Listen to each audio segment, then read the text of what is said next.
Naisip namin maglaro ni Mrs. ng WePlay, so dito tayo pipili kung anong lalaroin namin. Guess my drawing! So para sa mag-iisip ng punishment, magbabato-bato pick kaming dalawa, so game. Bato-bato pick.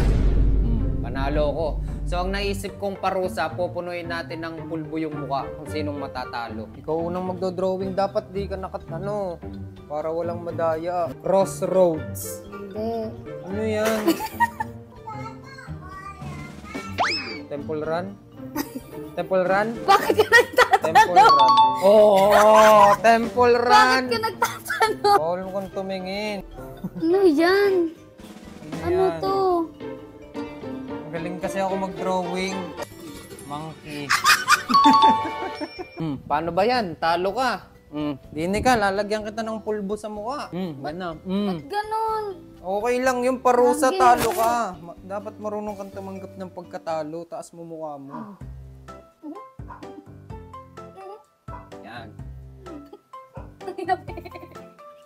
Anong ginagawa mo sa Yan. Kaya kayo, maglaro na din kayo ng WePlay, tapos gawin nyo yung ganitong challenge.